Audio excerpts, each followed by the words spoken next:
And then he tackles me, like came after me and tackled me. And everyone is yelling at this dude. Everyone. I'm not kidding. There is a 20-foot poster of me right here. Wait, did everybody point at that? Yes. Oh, fuck off. Yeah. And he went.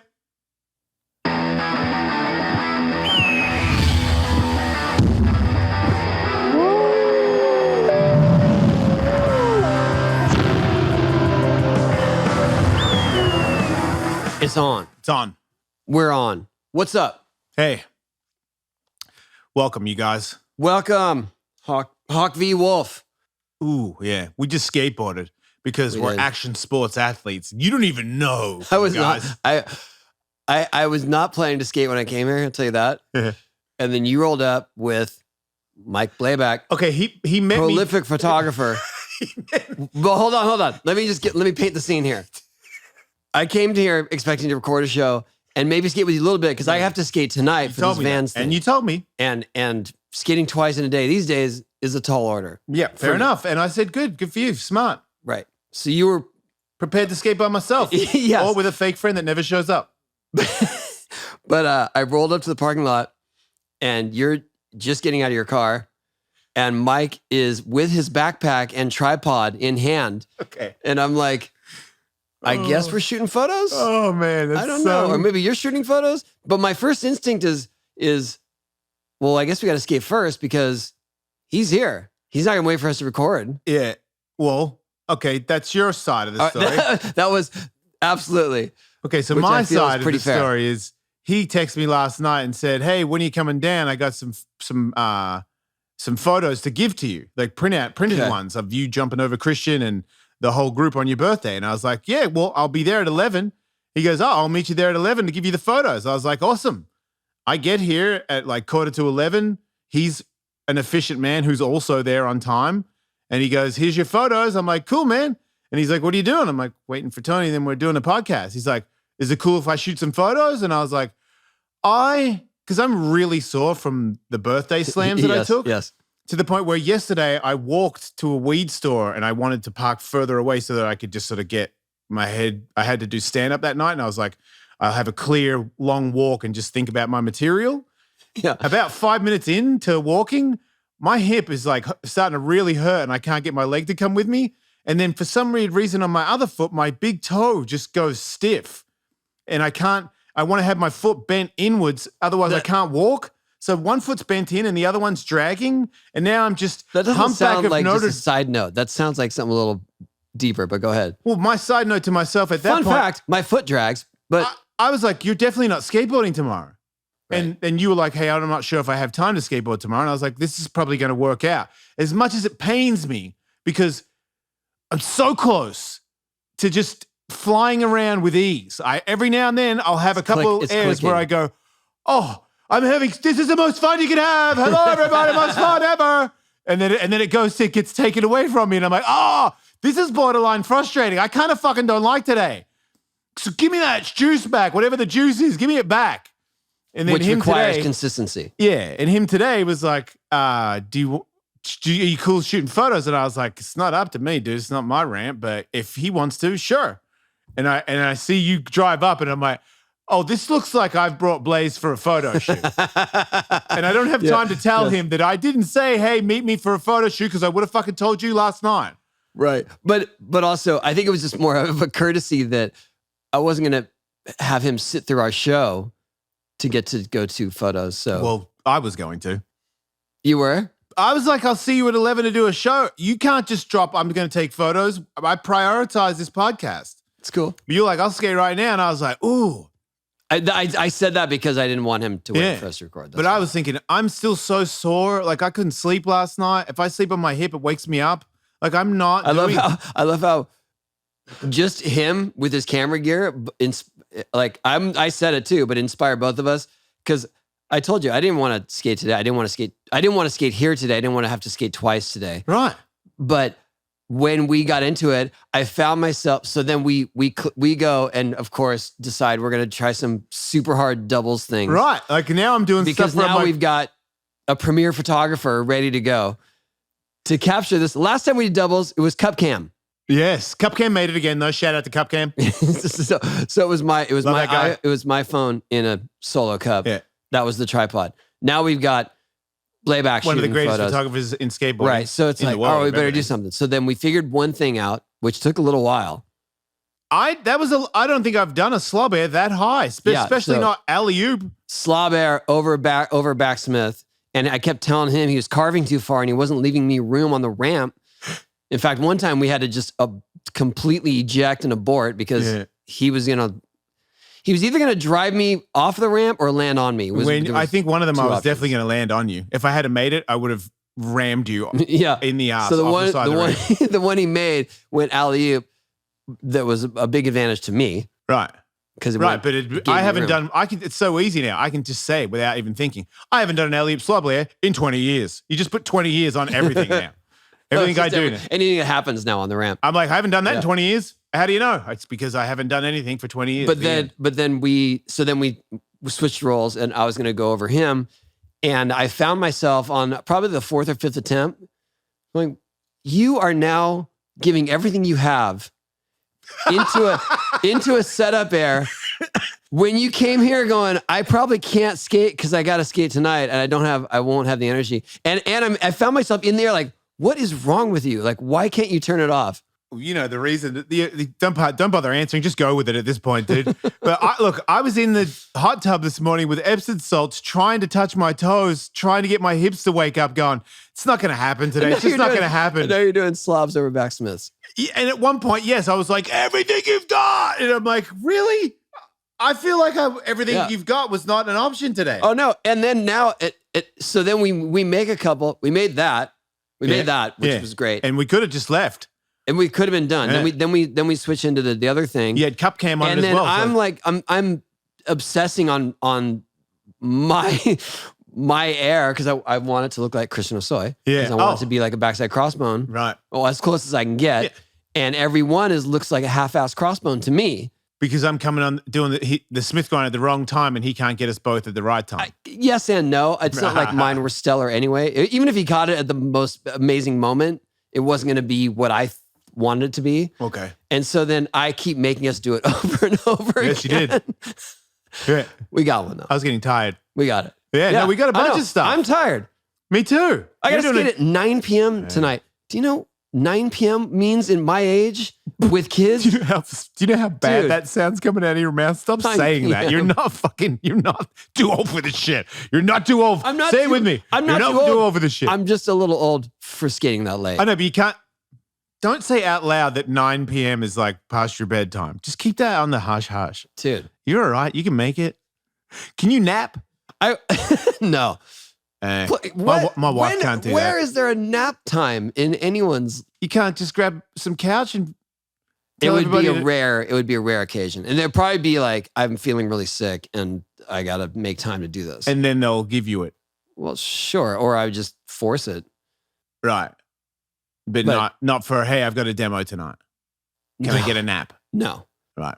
So when you get home after this, the funny thing is today was supposed to be relatively mellow day. Yeah. We were just going to come here and record, and then I was going to wait till later to go to this Vans thing, and it ended up just getting packed with stuff. My daughter's sick home from school, so you know how that throws a wrench in. Yep. Everything. Yeah. Yeah, you now can't go to anything. Yeah. Came here. Yeah. Now I've been, I didn't want to go. I didn't want to skate, but I also know that every week I come here and put in a little work, even if it's bad work, it gets me closer to my goal. A little bit. Trying to explain it to my wife. She was like, are you really trying to skateboard today? Or no, sorry, yesterday, because I was walking so badly. And I had ice packs on me and stuff. And she's like, you're not really going to do that, are you? And I'm like, I probably am. Like, I feel like I sort of walk up there going, nah, not worth it. As I put my pads on and start skating, I'm like, man, bit rusty, feel a bit stiff. And then you just start firing it off. But I just thought, I don't have time for this shit. Like, I feel super tired. I feel super sore. Like, that's how you fucking lose in this game. Like, it hurts way more now. I'm way more tired when I'm tired. And fuck you. You're not going to beat me. You're not going to beat me into submission. I don't give a fuck how tired I am. I'm going to get up and I'm going to fucking rip. And then I can hobble. And then, yes, unfortunately, my wife is going to hear a bunch of like, oh, you know what I mean? I'm putting ice packs on going, oh, because that's when I get it out. That's when I get my bitch out, you know? And then the next day, I feel like, when people are like, man, you're indestructible. I'm like, you don't know how much crying I've been doing for the last 24 hours. Kathy definitely gets that from me where I come home just like, I can't get up.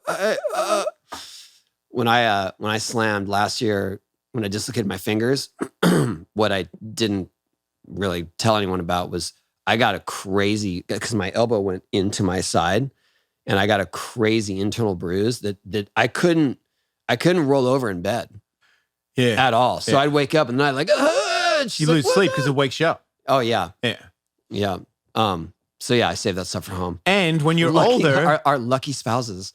And when you're older, when you get hurt and you get woken up several times in the middle of the night because of the injury, not having a full 8 hours sleep in your 50s, I can't believe I can say that now, it fucking adds up. Like to the point where I'm so thankful for my old time skateboard brain where I was like, no, I got this. And people were like, you do not fucking have it. Like I've made stuff before where Danny came up to me and was like, man, I can't believe you stayed. I thought they had no chance making that. And I'm like, you told me I had it right before I made it. I was being nice. Just saying that, yeah. And I'm like, okay, but that brain has to apply with these days where I woke up this morning, dude, I didn't sleep last night because this thing keeps fucking with me. Wow. And then the alarm went off at 6 and I was just sitting there already awake and I hear meh, meh, meh. Yeah. I go, same. Stop. And I'm like, fuck.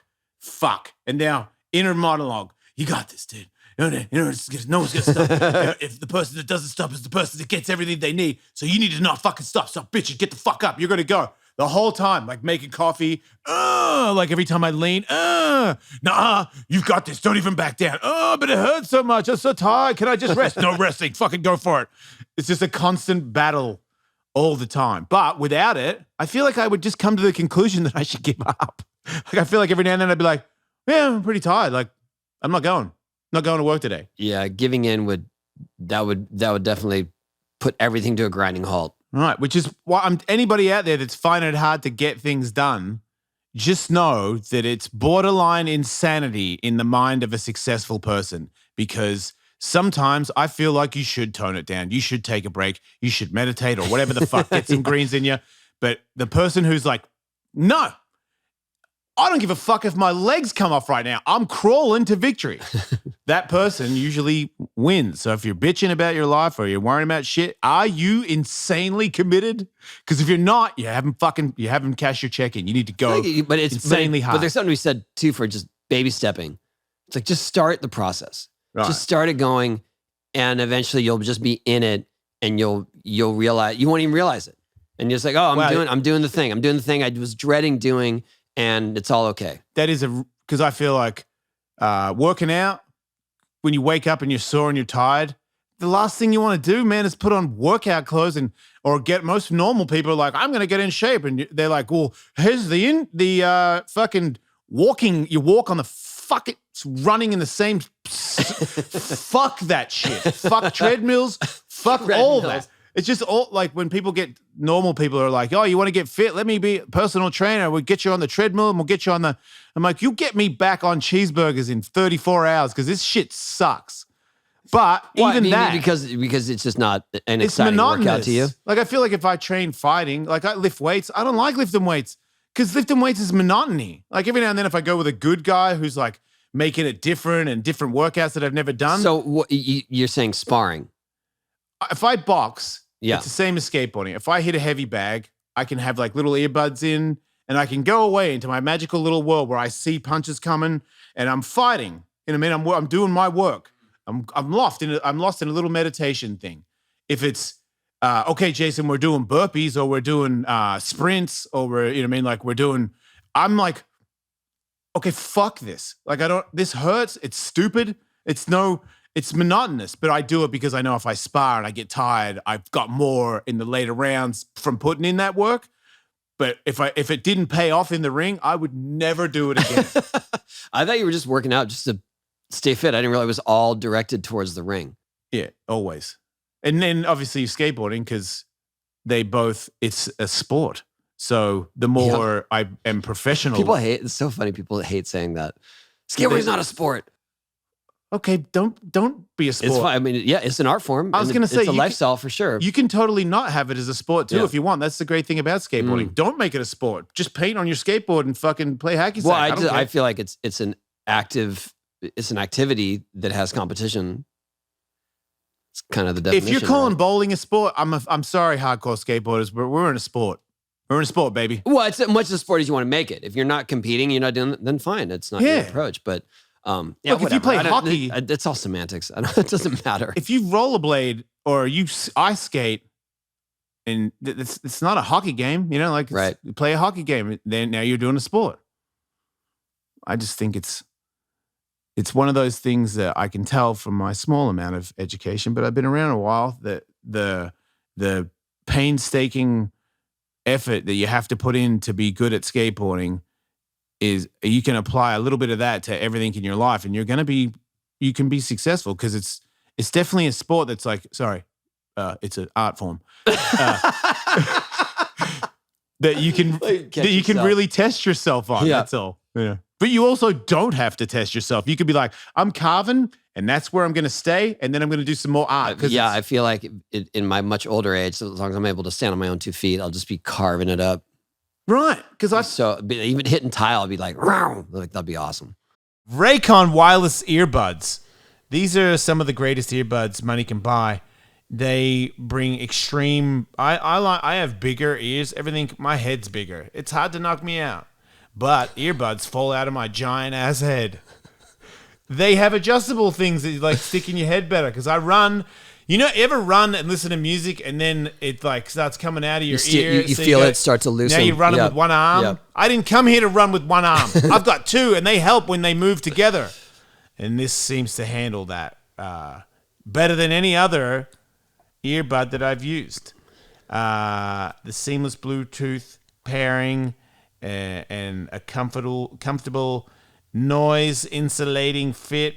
That's all true. You can start listening right away and keep listening for hours. The audio quality is amazing, comparable to what you get from other premium brands, except Raycon starts at half the price. The new everyday earbuds come with 3 new sound profiles to make sure everything you're listening to sounds its best, with just the right amount of bass. Because sometimes, you got your EDM and your reggae and your hip hop, and you want more bass.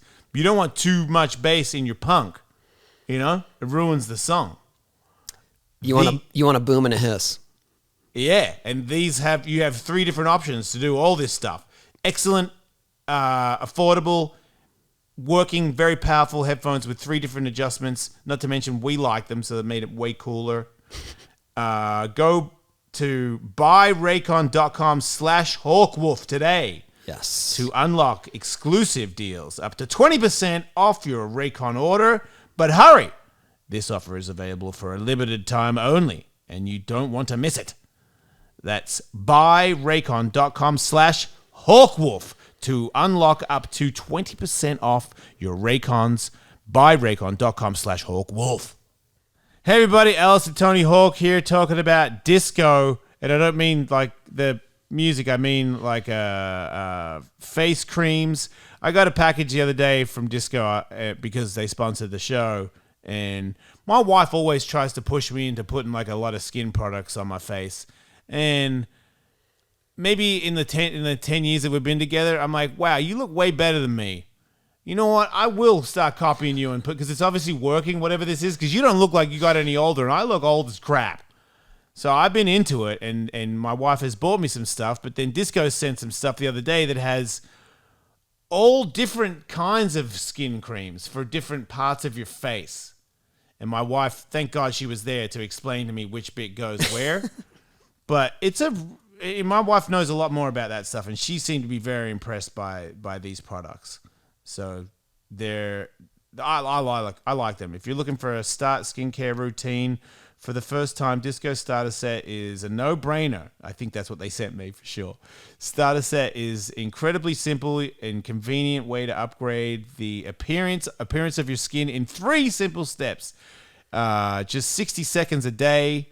Man, I haven't been doing that. Whoops. I did 60 seconds one time. And I was like, this feels great. Every day, you say. Okay, Disco.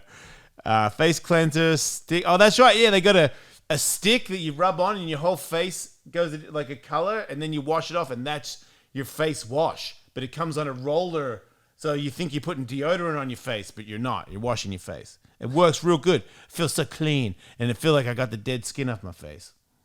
You don't believe me, do you, Tony? I believe you. They've got hydrating face moisturizer that hydrates the skin, prevents wrinkles. I hate wrinkles, so what's up? You guys are great. I need you. TSA approved and very portable. Bring my Disco products with me to the gym. My gym's in my house. I don't need to do that. Sorry, everybody. If you want to check out Disco and try their incredible skincare products for yourself, we have a special offer for you for Hawk versus Wolf audience. Go to letsdisco.com/HawkWolf. Enter Hawk Wolf at checkout for 30% off your first order, everybody. That's almost a third. Thank you, Mathematical Birdman. That's letsdisco.com/HawkWolf for 30% off. That's letsdisco.com/HawkWolf, 30% off. Thank you, Disco. Right. So you're so smart. That's so, no, I'm into it. Don't be like, man, I wonder if I can do a 900 when I'm 85. Like, no, dude, just carve that up ship a storm. has sailed. Yeah. What do you think the 9 sailed? Who I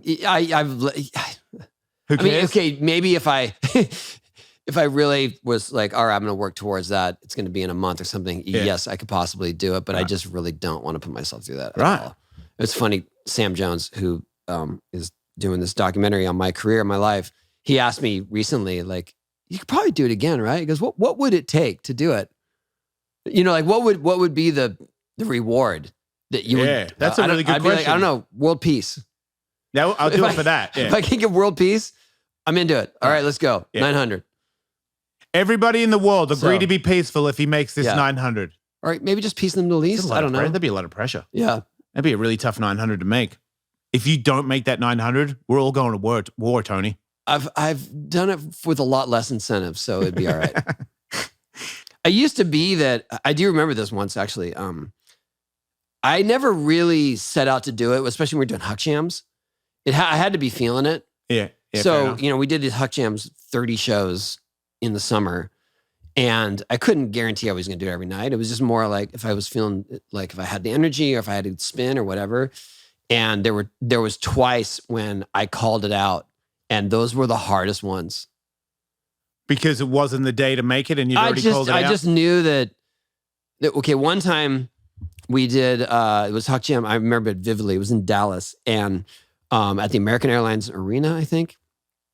And one of our crew had painted the moto ramps that morning because they were getting all marked up. Yeah. But whatever paint he used didn't dry in time. Sticky. No. Super slick. Oh, shit.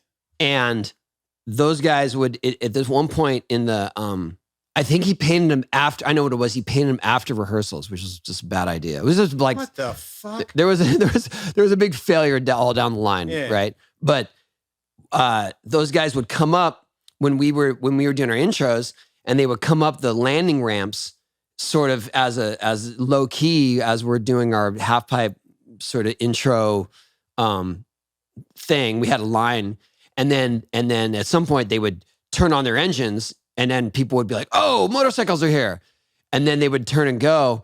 And as they were coming up the ramps, they already could tell that they were too slippery because their wheels are sliding because they can't get traction to take up the ramp. They can't get traction, or they could just tell. And so they were up ready to go. And at some point, I know when the motorcycles come, I know the sounds. I know like we have to shift what we're doing to the middle of the ramp, and they didn't come.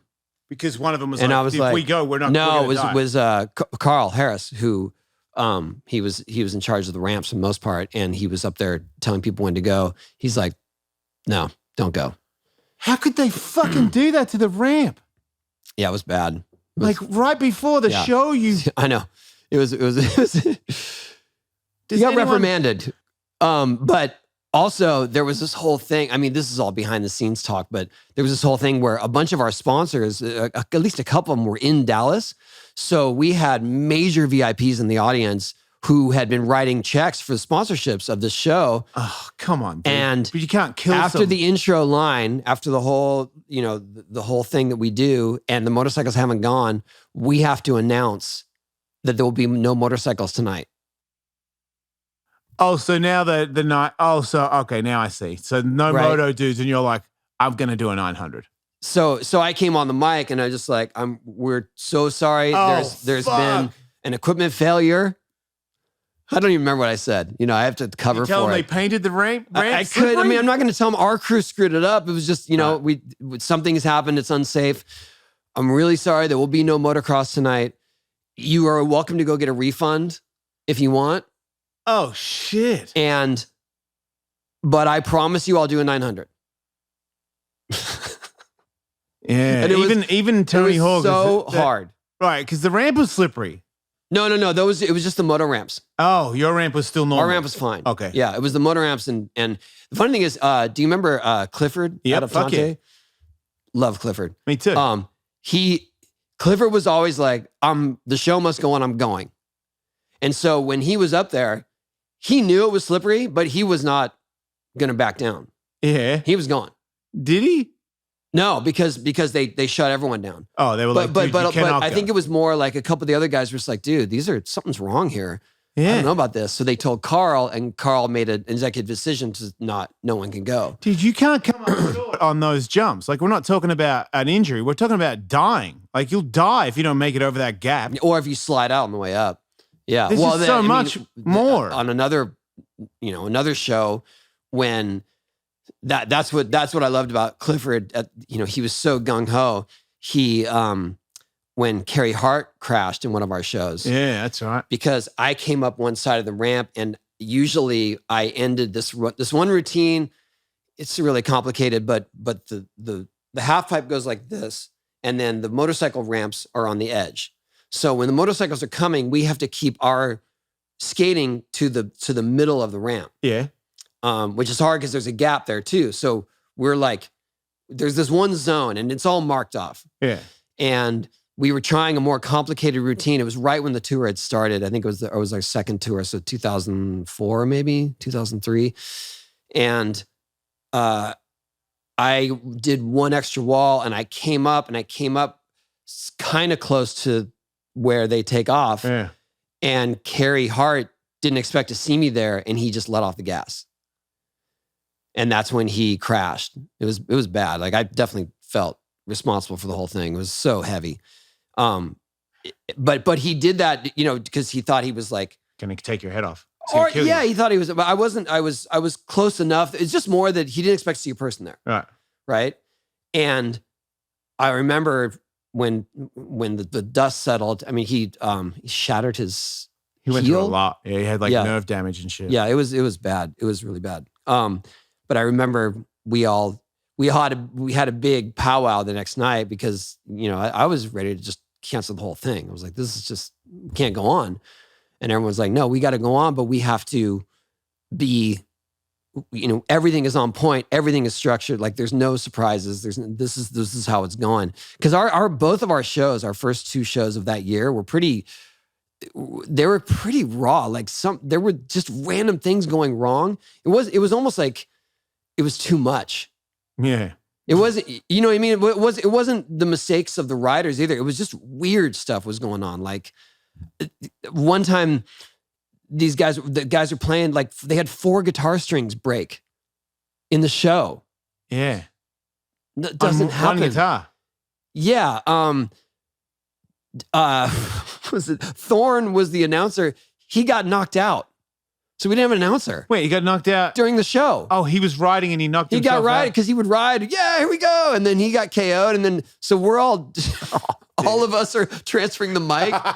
Like me. You're all announcing. Oh my God. Who's the worst guy? Because you got some people that can't talk. Lincoln, I think, right? No, Lincoln didn't grab it. It went between me, Kevin Robinson, Ronnie Feist. Okay. Ronnie Feist kept screwing up people's names. He didn't know us? No, he did know, but he was just like, he because it was just like, here, man, take the mic. Yeah. And he was just like, oh, okay. Yeah, okay, sure. So what not as easy as it looks sorry, sometimes. I digress. But what I wanted to say is when all that happened and it was all really heavy and you know, it forced us to really rethink what we're doing in terms of, because we just were trying to outdo the last tour and the last show. And it was always, and it got so complicated that it was like our routines were loose. And I remember Clifford saying, hey, no offense, but if I saw you there, I'm not letting off. Because I'm trying to think like if he hit you. But then it went down the line and every other guy said that. Every other motocross guy was like, yeah, I'm making it. I'm going across the thing. Sorry if you're ending up on the flat. Yeah. So it was just, I mean, it's a weird, it was the worst second decision, you know? It was the worst of circumstances. And well, I mean, he's okay now. Carey and I have talked about it at length, but it was gnarly. Yeah. Moto is big fuck ups on dirt bikes. It's like your whole life goes flashing by. It's just so much more time in the air than skateboarding. It's an unfortunate. Yeah. It's like sometimes it's cool because you're like, wow, you're like Superman on this thing, but when it goes wrong. Yeah. The only other big crash we had was can't remember his name. I don't want to talk about it. A moto dude or? Yeah. Another moto What's his crash. name? Dustin. Yeah, Dustin. Wait. No, Drake. Oh. The only other McElroy? crash. Yeah, the only other crash we had on the Huck Jam was Drake, McElroy, and that was right when we set up the ramps, and they were all circling the ramps, waiting to see who was going to try it. Oh, and then shit. Drake went and just and you heard he wasn't letting off. Panic rev, yeah. And then it was like, oh no, and he was still going up when he reached the landing ramp. Oh, he missed the whole thing. He missed the whole thing. Oh my God. And then broke his jaw, and they had to wire it shut. That was in the rehearsals. But no, dude. But also, so when that happened, obviously everyone figured out the right timing and how to do it. But we never ever imagined that no one would come up short. Like it was never going to happen. Yeah. And then it happened. I mean, it's not that difficult to achieve in moto. You can just let off for a second and then it's all fucked. Right. You know, it can all be. That's when I learned about, because I don't really ride motorcycles, but when they're always flicking the gas, you know, they're always making sure it's on every turn. Yeah, because if you. Yeah, but I mean, that's some OCD shit. If you do it every turn. Yeah. I know they're twitching down there, grabbing it all the time. I'm like, all the dude, time. It's fucking on. Like, yeah, that was my perspective. Because when I watched house, you don't have to go back 7 times. Just believe in yourself, you know? It was every single turn. Every dude, every turn was making sure their gas was on. Yeah, because half of them are so dumb that they have to do that. Like they're like, what am I going to rely on my own memory? Like I've slammed so many times doing this shit. I've got to double check it, triple check it. I think it's a good idea. Some of them, duh, and then you're like, if you're going to jump that bike with that brain, that's crazy. Yeah, those guys, man. Clifford, on one of the tours, showed up with a rod in his leg that he had just got the cast off of. So he was using crutches to get on his bike. Yeah, man shit. And then get on the bike and do the show. Fuck yeah. Mad respect. That's what's up. Moto dudes are gnarly. Yeah. Oh, yeah. They're like big wave surfers. They have stories where you're just like, nah, that would be enough for me. And they're like, oh, fuck, it is what it is. You know, face came off. Yeah. Put it back on. Look at me. Yeah. I mean, and we've talked about Matt ad nauseum, but all those guys, man, it was. Yeah. The show went on. I feel like if you're that committed to that sport and you take a whopper and you're in hospital and shit, you've already made such a commitment. So it is what it is. But it does seem like they have that life and death thing on them. Like we get hurt. We go, man, if you do this wrong, you could go to hospital and have surgeries and a lot of rehab. But those guys are like, you could die. I might not be here tomorrow. I'm going to try this trick right now. Did I ever tell you that I loved you? Like, I feel like those dudes are on that shit, you know? Dude. And I'm like, whoa, live and die for like some knack shit? Come on. For some knack. I just want to live more than I want to do a knack. But each to their own, you know? Yeah, that was, I mean, it is amazing that we did that thing every night. Did a moto dude ever do the loop? No. I don't remember them ever even contemplating it, right? Yeah, it was just, the fascinating thing about the loop was when we built the one for the Huck Jam, only a handful of people had ever done it. Yeah. And only on skateboards. Yeah. And then everyone was down to learn it. Yeah, BMX dudes do it, right? They all learned it. We all during rehearsals, we just had a loop day. And it was like, all right, everyone's going to learn the loop. And we set up the pads for when you crash and whatever. And then Kevin Robinson, who else? Hoffman do it? Yeah. Dave Mirra, obviously. Yeah. Yeah, it was awesome. Yeah, why doesn't a moto dude do it? I would love to be in the loop with a moto dude in front of me because I'd just be like, this is insane. I'm on a moto track doing a loop with a moto dude. Yeah. But it was also the skaters too. I mean, Andy, Bucky, when a lot of people when they do the loop, like you're obsessed with it. You wanted to do it, had to do it, right? Yeah. They were just like, it's part of the show. I'll learn it. Yeah, fuck those guys. I never saw someone with that attitude. The coolest part was, I don't know if we ever talked about this, but Lincoln and Sergie. Yeah, what did they do? So they weren't doing the loop. Yeah, right. They were just there was enough of us, right? There were like 4 skaters and maybe 4 BMXers that did it every night, and we had the top of the loop. So it was pretty cool because we had the bottom half of the loop, and then the top of it was up in the ceiling, so no one saw it. Oh shit! You disappear and come back? Yeah, and then no one saw it, and then somewhere in the middle, like near the end of the show, we would show a video of people trying the loop and then slamming. That's all the slams to show you what the consequences are of doing it wrong. And then the top half would come down, and then lock into place. Oh, sick! So the ramp dudes would go, and then it was like, and here we go, and then we would go, and it would be like make. So 8 people go through it. There's no drama, and that was it. And so it was this weird, huge production for a very short thing that lost a lot of its momentum because once they see someone go through it, they're like, oh, okay, and then there goes another guy, and no one's sweating it. The novelty wears off after a couple. Kind of, yeah. So it's maybe a 3-minute or 4-minute part of the show of a 2-hour show. Yeah. But what I was gonna say is, on the one tour, the last tour we did with the loop, both Sergie Ventura and Lincoln Ueda, on the last night where it said, we want to do it. Right. And so our warm-up time was devoted to teaching these guys how to do the loop. Okay. And they were shook. At trying it. Yeah. And so we went through this thing and we're trying to show them the right techniques, and we're putting the pads in and whatever, and they both make it through once. But to the pads? They made it to the pad. Well, no, we had a pad in the flat, so they made it around. Okay, they made it around, and then they just ran into the pad. Okay, and then it was like, you guys did it. So you could do it in the demo. Yeah, in the show, which is in 4 hours. Yeah, that's sketchy. Sketchy, right? To do it once, coming in cold turkey because we're not putting the pads in for the. Fuck that. I can already tell you. Fuck that. I need a couple more loops before I'm doing loops in the show. Yeah. No, every night. So we were doing the we were doing the loop. We were doing the loop every night. We would put the pads in on warm-ups every time. Oh, okay. Oh, and they're not going to get that. They did their one warm-up back then, and that's it. They don't get to do it again before the show. Right. But what I'm saying is even though even as veterans of the loop, we were putting the pads in during practice. All right. Just in case. Yep. Even though we all had it dialed. Yep. So those guys learned it with the pads there. Then showtime came, and it was still like, are you guys really going to do this during the show? And so we all do it.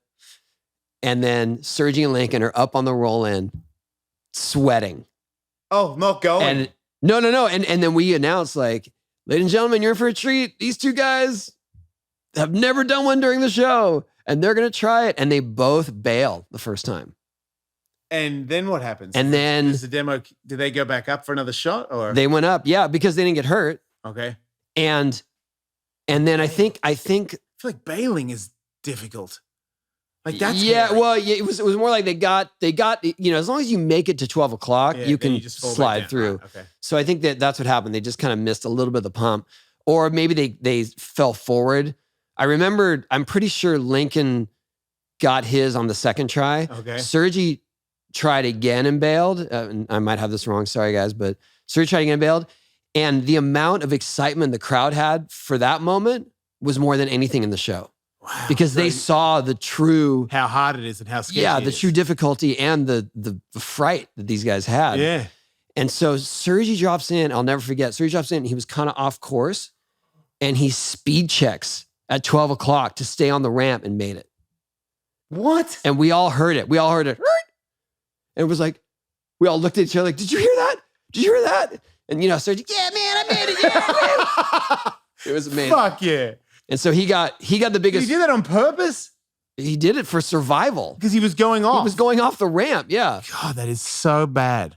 Yeah. That is the worst. That loop knowing you're going off the side is like, no, please don't do that to me. Yeah. And he's heading for it in the worst spot. Good for you. So that was pretty exciting. I love Sergie. Yeah. That was, and then the irony of all that was 2 days. That was our last show, Fort Lauderdale, of that tour. So I think it was 2004, 2003. I don't know.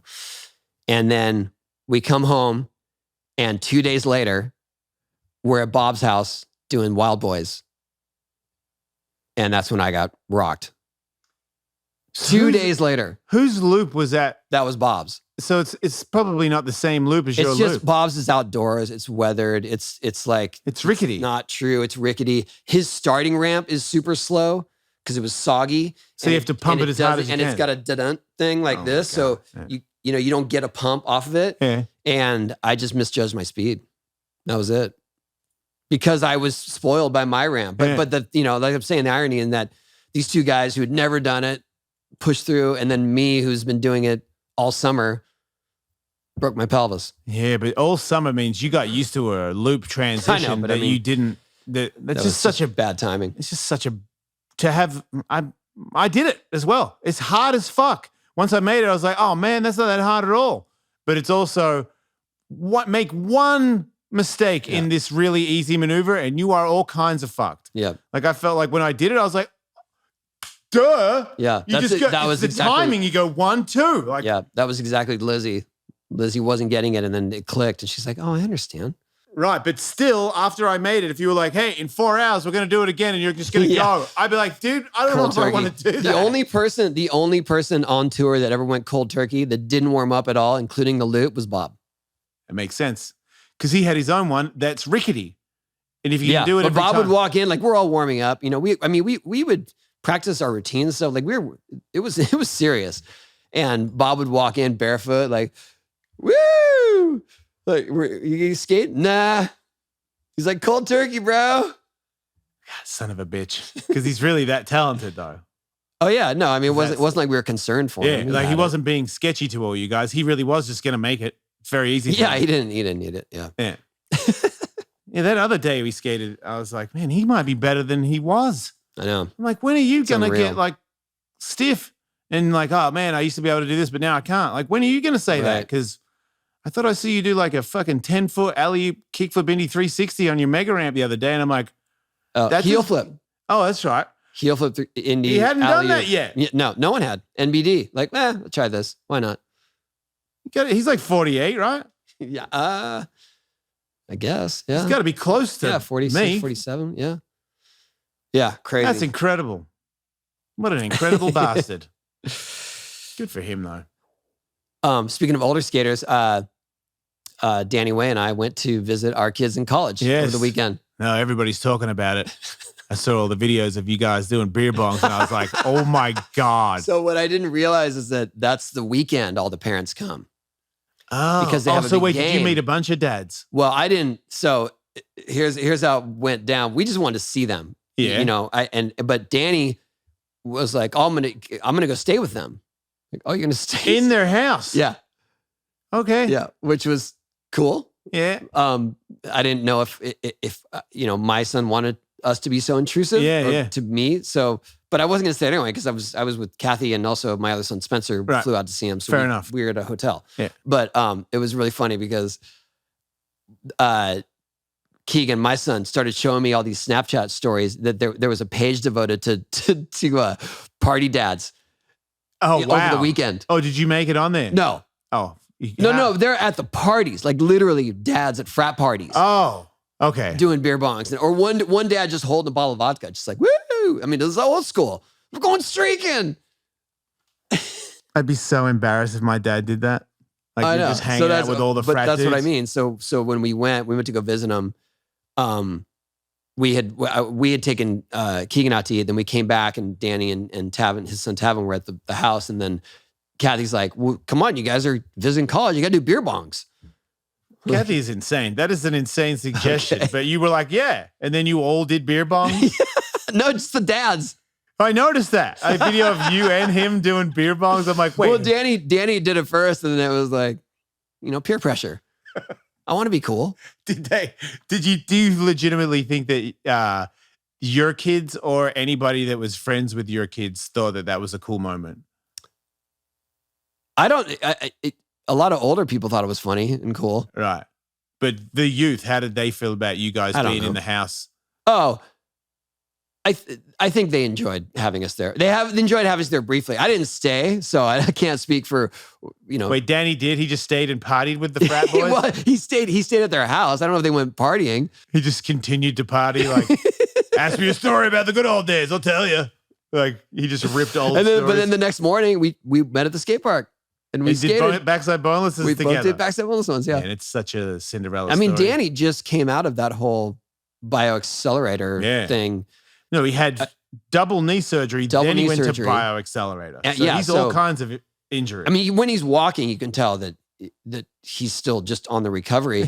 But once he got to the skate park, he's like, we were there's sort of this line at that park that works like a pump track, but you can fly around. Yeah. And so he followed us through that, and then he started skating. I was like, well, let's get a clip. And he was like, yeah, let's do it. Yeah, let's get a clip. Backside bone. I was like, okay, if that's what you want. Like that, I wouldn't think that would be the easy go-to after injuries, but. Well, he's been doing some boardwalk shredding, I've noticed. For a minute there in the summer, he was on the boardwalk with all the youth doing bonelesses and all that other skate park stuff. Yeah, down by PB. Yeah, it seemed like a real hang. That I don't want to be a part of at all. That was cool. And then I saw him slam on a frontside bonus. So I was like, dude, what are you doing? What are you doing to yourself? Like a good one. He ate proper shit in front of like 50 fucking 18-year-olds. Like, dude, you got to get out of there. Don't do it to yourself. Wow. Yeah. Yeah. So there's this Vans premiere. They did a documentary on the founder of Vans, Steve Van Doren's dad, who just passed away recently. So that's tonight. I know you're going to hear this and it already has passed, but they're putting a vert ramp up at where they're doing the premiere, and all these dudes were here yesterday. You could tell just trying to get back in vert mode. Old guys. Demos. Yeah. Well, it was like Darren, it was Cookie Head, Bucky, Christian, Cab, Kevin. Are they all wearing Vans? Kevin? I don't know. I think it's such slim pickings for vert demos. Fuck. That it's not like Kevin has some sort of deal with a shoe companies and they're going to pay him to skate. So he's like, yeah, I want to go ride the skateboard and get paid. Wait, so you're saying that? I'm sure he'll probably be wearing Vans, but he does not sponsored by Vans. But you're saying that there's a chance that if I get my legs back a little bit more, I could be in the vert demo because there's that little of you. You'd be like, yeah, we'll get this. You're ready? 9:00 tonight. I'm going to be going to bed, dude. I get to take the kids to school. Dude, I can't believe I just said that and I'm not lying. When I get the schedule. No, I had, same. Like, I'm like, and my daughter didn't at 9:00, like the adrenaline and all that shit. I'm not going to bed till midnight, dude. Like midnight, and then I'm up at 6. Like, that's not a good day for me. I need my sleep. Everybody knows 8 hours is good for you. 6 hours? I've been running on 6 hours every night. I can't. I mean, I think I've been doing that right now because something got set off from my birthday. I feel like I slammed, but the adrenaline was so high that I just didn't care about. I was like, I'm not hurt. And then the next day, or not even that, when I got back to the house, I was like, oh. And I'm like, whatever, like, break out the weed and break out the whatever things you want to do and just shrug off the hip thing. And then I woke up in the morning, I was like, man, I barely slept last night. This thing's just hurting. Still not really registering that it's going to slow me down from skateboarding. And then I came to skate with you on Wednesday and could not do it at all. I was like, oh my God. And then somebody was like, are you limping? I'm like, yeah, man, I hurt my hip the other day. He's like, why are you here? I'm like, why, that's it. Why I don't know. I just said I'd be here. And now I'm here. But yeah, you're right. I'm going to leave. Like you left. I left right after you. So even today, I honestly think if Blayback wasn't here, I might have been like, I'm going to wait till tonight and skate. I'm so glad he came and suggested to take photos because there's no way I would have tried that hard. And I broke a sweat and I did some skateboarding and I'm not sorer than I was before I came here. And I got my legs a little wake up for next Thursday. I feel good about it. It was worth it. Because I know next Thursday was going to suck because I hadn't skateboarded for 2 weeks. Because we're doing this. Yeah, I have to. Got it. Dude, my one a week, if I lose that, we're in big trouble. So I want to get, like what I really would prefer is like 3 days a week. So when I came, my first couple of rides, I was like, do we have to start recording 3 times a week? Yeah, no, not at all. Yeah, and you know what? We could do one podcast and then 2 live Patreons. And then we start our Patreon account. And then we'd get cashed up. Would be huge. Oh, that's right. Yeah, because I do Jason Ellis Show Patreon, and that pays way more than podcasting. I don't know. All right. But that's a lot of work. And I know you. That's a bad idea, dude. Patreon. Dude, we're looking. If I'm home, I'm happy to do it. You do. I'm like, don't do extra with me, dude. Like, go live your fucking life. No, if I'm home, I'm happy to do it. I know, but you're not I like home. coming here and skateboarding. I'm totally good with that. I know I'm not torturing you by being here, but I feel like 3 days, and that's a job, dude. Like that becomes 3 days would be. It's gonna block your, go to tour, go to New York, go to like you fly. People are like, hey, come here, and you're like, well, can't go to fucking Patreon show. That's not how it works. It makes a lot of money, but it doesn't make that much money. Do you know what I'm saying? Yeah. Like whatever you're doing, getting paid to go to New York to do a demo, do that. Yeah. I don't even have to know. No, Kathy and I are just going on a trip to New York. Why do you like New York so much? If you guys like going there, huh? We do. Yeah. What is it? It's the city. You love the city. Yeah. It's just alive. But not after 9. It's not. I mean, it is growing more. Yeah, for us, you mean? Yes. Yeah. Like you enjoy. Oh no, it's East Coast time, so we can stay up till at least midnight there. Whoa, you guys! Crazy. It's crazy. Look at you guys. It's after midnight and the Birdman's out. That sounds dangerous. So who do you hang at? Do you have like New York friends and shit? Yes and no. I mean, we have a couple friends. Yeah. But is it more like the hotel vibes? It's just more that. Yeah, no, we just love going out to eat. We're gonna go see a show. We're gonna, and also we don't have kids, so that's like a big change right now. To have 3 nights without kids is like kind of absurd. We don't have to wake up at 6:45. Right. I was so bummed. This Halloween thing. I was like, fuck. And Katie's like, you can cancel if you want. And I'm like, Katie's trying to be super nice, but Katie bought tickets for us to watch Danzig sing Elvis I remember songs. She told me that. Yeah. Both of that pretty major. Yeah, if you're a goth person, you imagine. I heard that conversation 30 years ago. Imagine if he sang an Elvis cover because he's so like Elvis, but not. And then here he is offering to do that in our old age, and I'm like, wait. Does this mean I could sit while enjoying this? And it doesn't go too late? Like, it's old man entertainment. I'm like, oh yeah, this is like, are you lonesome tonight? But it's Danzig singing it. I'm like, fuck yeah, this is old man entertainment right here. I can get down. That is pretty sick. Because I know that it's not going to be like, someone's going to be like, duh, duh, duh, and like pull my teeth. It's not that scene. I'm not going to get some dude go, no fucking way. I hate your neck of your shirt. I'm like, God damn it, dude. People have to. But I remember when your wife Katie told me about it. At first, I thought that would be amazing, and then I started thinking about it. We're gonna have kids that night. We can't just break out to go to I just know it, and I know our kids are gonna want to party, so we're doing a party. Yeah, no, I get it. I would kind of rather it, but I also feel like Danzig's the kind of person that can, for this, he'll sing it. Oh no, that's amazing. Because I feel like the last time I saw him, it was a very dry day. So I want to state this first before I tell the story. But Glenn was not having a great day. And it got to the point where, this is back when I was still drinking. I was like, very bad, no good. I was like hanging out talking to my friends, and all of a sudden I go, are you guys, wait, is Glenn? And then I look over and some other dude's like, what the fuck? And I'm like, hey, like it's dry out here. But he was suffering badly. And it was a whole song of just like, whoa. Like, harsh. I'm like, what the hell is happening to him? I'm like, it is dry. I did notice that it was dry, but his voice was, it was bad. I like watching the crowd and watching the crowd slowly realize that Glenn can't sing his own songs, and just watching random dudes that are drunk like, fucking party. They're surprised. I saw the Strokes when they had just come on the scene. You know, the Strokes? Back in the day, yeah. Back in the, the heyday of early Strokes. 2000s, right? Okay. Probably, yeah. And it came out, what's that guy's name? Julian. Came out, sang one song. You could tell his voice was kind of cracking. Yeah. And then by the second song, he could not make a sound come out of his mouth. I blew his voice out. Blew it out. It was already gone, and then it was already gone. There, I'm sure there was a lot of partying and whatnot. Right. And so he starts singing songs like,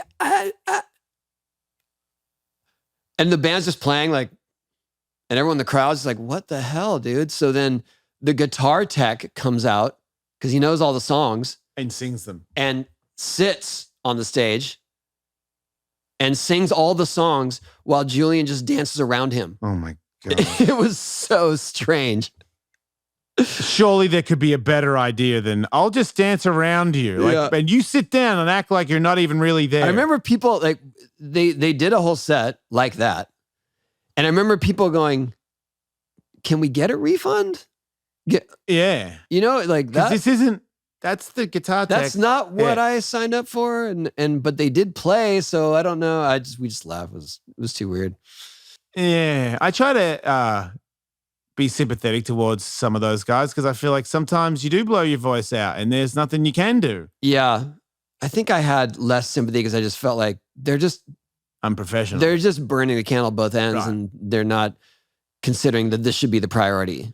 Right. And I felt like, I could be wrong, but I felt like Glenn Danzig on that particular day also looked like he got a beer belly, dude. Like a belly that looks like he put work in it. It doesn't look like you let yourself go for a couple of weeks. It looked like that shit's hard as a rock. And it's a big belly. And he never had a big belly. And it's like, you got a big belly and your voice is going out. I feel like you've been a little less professional than I would have liked you to be. That.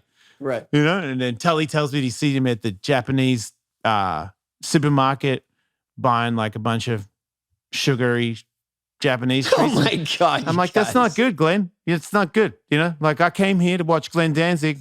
Look, Tony Hawk, if you were to do a fat 900, I'd be somewhat. You guys are you're like The View. I saw Danzig buying sugary stuff at the Japanese supermarket. And he's fat. Oh my God. Put two together, like what you should be doing at the Japanese supermarket is getting some fucking lean fish, you know?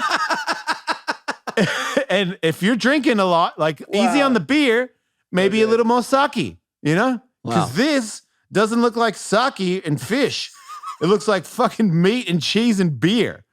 And if you're trying, if you're not meat selling and tickets, cheese and beer. If you're not trying to sell tickets anymore, then you go ham on the cheese and the meats and the fucking beer. Wow. But if you're like, come and see me Saturday night, and on Friday you just blah blah blah blah blah blah blah.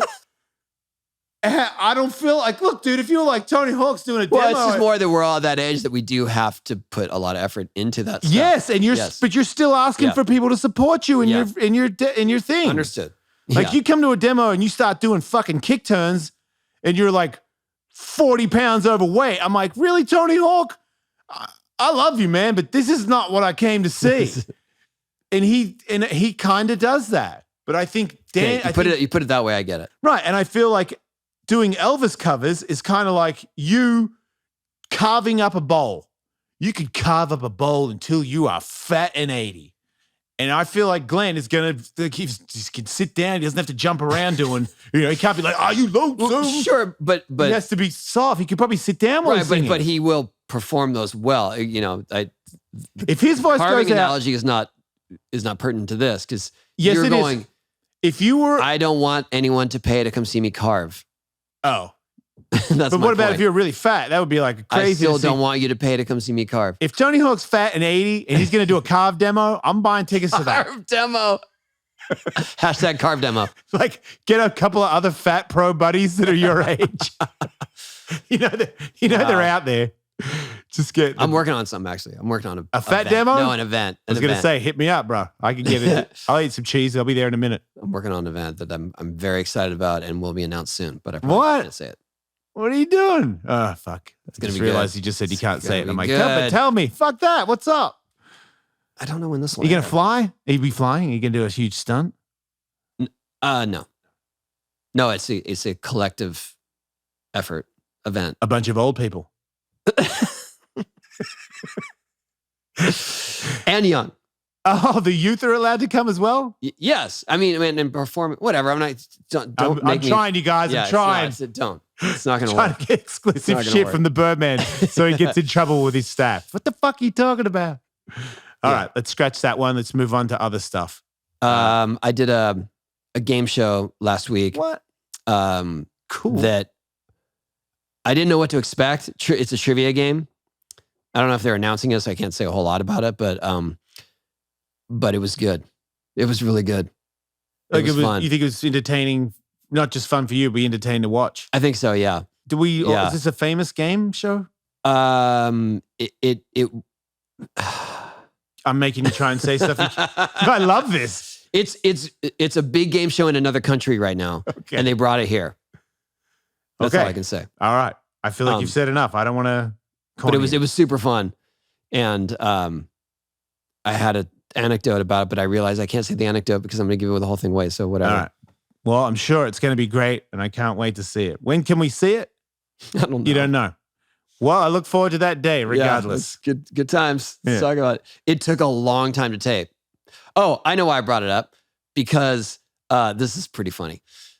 It was on the what was the lot? What lot were we on? Burbank, Warner Brothers. We're on the Warner Brothers lot. Yeah. And Kathy brought me up, and then she was gonna go do something else in LA. So she literally just dropped me off at the gate. And I didn't know like what they wanted me to wear for wardrobe. So I had a little rolly bag. And so I got through the gate. The stage was a ways away. So I skated to the stage. As you always do, Birdman. And this dude snapped at me. Yeah. Like I was almost there. I'm so pumped on this. And he saw me coming. He's like, "Hey, get off the skateboard." I was like, "All right, whatever." I was like almost there. And yes, I'm going to abide by, right. You're not just going to go. But also, I'm not putting anyone at risk. I'm not grinding your curves. Right. I'm not doing anything. Like I'm literally, this is my transportation. Yes, absolutely. And for sure, there was nothing that spoke otherwise. I'm dragging a carry-on bag behind me. Anyway. Fuck authority, just real quick. On behalf of skateboarding, fuck authority. No, tell me to get off it. And so then we were doing the show, and right as it started taping, this dude came up to me. He's like, "Hey, did someone tell you to not skate outside?" Oh, yeah. And I was like, "Yeah, but they've been telling me that for decades, so I wasn't affected by it." He's like, "So sorry about that. I'm sorry, I didn't." And that was one of those times where it's like, it was like, "Oh, sorry, I didn't know who you are," but it was the entire crew saying that to me. They were all apologizing. All of them. So that guy was in the shit. That guy was in trouble. Yeah. That's so good. Yeah. I'm so pumped on like every other person I met on the set that was working on, that was working behind the scenes, doing grip or whatever, camera. They're just like, "Dude, I heard about what happened. I'm so sorry." I don't care, dude. I love that. So that means you could have gone meh and just kept skateboarding. And then he could have got in way more trouble by actually saying more to you. Yeah, but because I know you're not that guy, but man, if I wanted to make a thing of it, I would have kept skating, and then he probably would have come after me. Right. I had a dude tackle me to the ground. This is a crazy story. A security guard. Yeah. Oh, go on. So when we did, you probably saw something about it, but we did the huge Quicksilver show in, I think it was around 2008 or 9. Yeah. Maybe 2009. In Paris at the Grand Palais. Oh, shit. And they called it the Tony Hawk Show. Okay. And so it was this huge Vert demo. They had huge DJs and all the Quicksilver athletes, all the snowboarders, all the surfers. Kelly Slater was there. Did you punch any of the DJs? No. You got to do that. It's hot right now. Punching DJs? Yeah, Conor McGregor did it. Everyone's talking about it. You got to punch a DJ. No, I'm good. Okay. But I'm just trying to help. I was walking to the ramp to go practice with all the Vert skaters that were there. So, Andy McDonald was there, Staub was there, Sandra Diaz, Jesse was skating a lot. Jesse Fritsch was there. Lindsay Adams. That was when she did the first McTwist. Oh, that demo. First female McTwist at that demo. But before that demo, you were tackled by security. So I'm going through, and they all went through, and I didn't have my pass or whatever because I had given it to two of my kids were there, and I gave it to one of them. Yeah. And the guy's like, hey, no, in French, and I was just like, no, it's cool, dude, it's all right, and I'm like almost to the ramp. He's like, no, and then he tries to block me, and I duck under him, and I got past him, and then he tackles me, like came after me and tackled me, and everyone is yelling at this dude. Everyone. I'm not kidding. There is a 20-foot poster of me right here. Wait, did everybody point at that? Yes. Oh, fuck off. Yeah. And he went. And then he could tell something that he could tell that he was in the wrong by the amount of energy that was happening, and just let me go. And I just was like, and I just kept going because I was late to go skate. And then every time I saw that dude after that, and he's just like hugging me, and he was like this giant French dude. Yeah. And I was like, friends, kind of. Yeah, I was like, dude, it's cool. I understand you're doing a job. It was a little excessive. Yeah.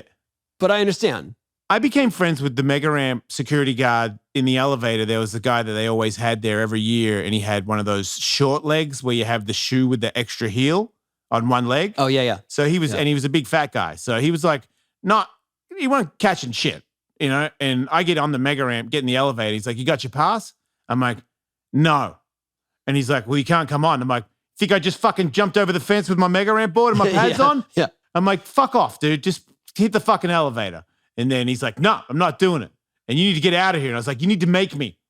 And then we'll start pushing each other. And then somebody's at the door and they're like, what are you doing? He's in the contest. I don't care. I need to see a laminate.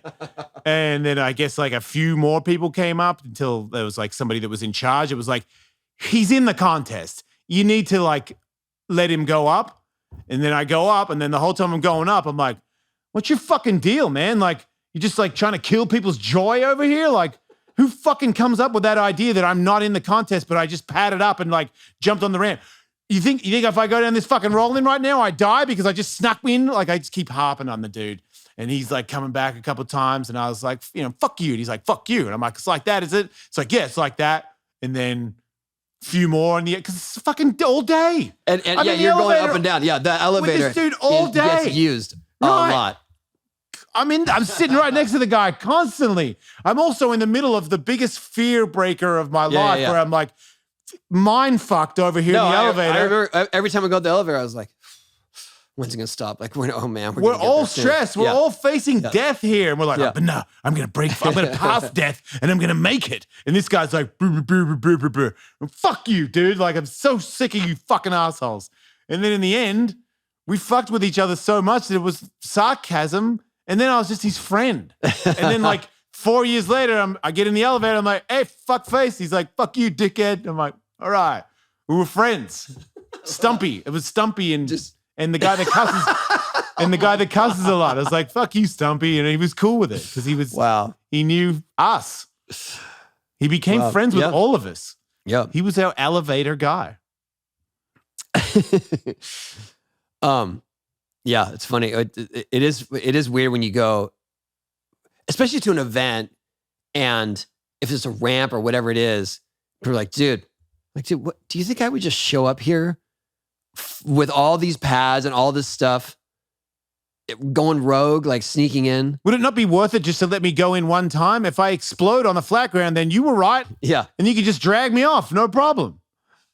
But if I'm right, you fucked up. If I drop in and start flying around this ramp, you, sir, fucked up. You're going to get in trouble for this. That was funny with that French dude though. Like skateboarders have always been this way because security has always kicked us out of everything. Yeah. And then when we get an event where our name is the fucking name of the event, you feel like you're immune from being tackled from security, but no, they'll do it. Sean Mortimer and I were skating on the boardwalk at Oceanside near the pier. This is like 1989, 90-ish. And there's a little police station right there. Yeah. And we were skating and this cop was like yelling. I didn't even really understand what was going on because it's loud. We're just skating. We're not like grinding curves or anything. We're not, just doing traveling. wall rides. We're just going, cruising. Okay. I think we're checking the surf and going to go get some food or something. And we're going, and then this guy's like, hey, you can't skate. And I'm just like, what? And then I go, oh, and then I picked up my board and Sean didn't hear what he said. And the dude ran and got him in a chokehold and dragged him to the police station. A citizen, not a cop. No, the cop. Oh, God, I fucking hate these people. The cop. So he and I'm like, dude, what are you doing? And he's like, he wouldn't stop. And he was laughing at me. And he was laughing at you? Like, he didn't even hear, what are you talking about? And he dragged him, and Sean's like, okay, I get it. Like, I'll go with you. It's fine. And he's like, no, and all the way, like, with his feet, like. Fucking idiot. And then we get to the police station, and they give us both citations, like legitimate citations for skating. And then you know what we did? We sent him to PAL. Good. Wait, so PAL pays them? Good, because there needs to be a happy ending to that unfair story. And I remember like discrimination, right? I remember kind of getting a vibe from Stacy and George, like, so are we paying for your parking tickets now? I'm like, no, we were skating, which is our job for you. Nice angle. Right? Come on, let me justify it somehow. Like, yeah, not just this time, but not again. Okay. Wow. Even you get told that your skateboard tickets you must pay yourself. Skateboard tickets, man. You know, but it's like when the law gets like too. It was like a real ticket, though. I know. What, no, they had it in Australia too. Yeah. Like, ugh. They had it. Of course, the street skaters watching this, like, yeah, duh, dude. I had to go to the court and Yeah. They hired somebody. I had to go to court for that one too. They hired somebody at Param Ramp who wasn't a cop to try and give tickets to all of us, and we just like would straight up fight him. Like, I would straight up fight the guy. I'd be like, yeah. You gonna get my fucking address because you think I'm gonna give it to you? You fucking fake cop piece of shit. And he'd be like, what'd you say? I'm like, fuck off, idiot. Then just start skating, and he'd run behind me, and then I'd kick my butt. I'd be like, what? And, and he's like, don't hit me. And I'm like, I won't. When you were skating the park? No, the sidewalk. The sidewalk. We would go from the ramp and the sidewalk down to fucking Hungry Jack's, which is a Burger King. Yeah, we would go to Burger King. I love Hungry Jack's. And he would be on the corner of fucking Hungry Jack's and the ramp. And if you skated on that sidewalk towards Hungry Jack's, he'd pop out and give you a on-the-spot ticket. Dude, that's like the Carlsbad skate park. I don't know if they still do it, but it's between the fire station and the police station. And they enforce helmets there. And so at any given time, there's a bunch of kids without helmets, and the cops just pull up like, ticket. Just sitting ducks. In the world, the power that you've got, that is a perfect example of taking it too fucking far. You're giving a kid a ticket for skateboarding. You've gone too fucking far, dude. Sure your power has tripped out. No, that's still the case. Like, imagine if you're a child and you are skateboarding. What is your intent? You know, is your intent to fuck up and rob and rape the world? No, you're skateboarding. It's like, hey, you kids playing soccer with no helmet? There's a whole thing that, especially with skate parks, if you try to enforce pads and helmet, then if someone gets hurt without them, you can sue. They can sue. Then you're liable. It's just this crazy. It's just all the law, the legal aspects of it. So if you have a skate park that's just open and free and it's your own at your own risk, no one is liable, but then obviously no one's wearing pads. Yeah. And that's what's going. I don't even know if anyone knows that, but that's what's happening with that Vans Park in Huntington Beach, because it's Vans Park, and so they're liable for whatever happens there, and the city loves the park, so they're trying to let the city take it over.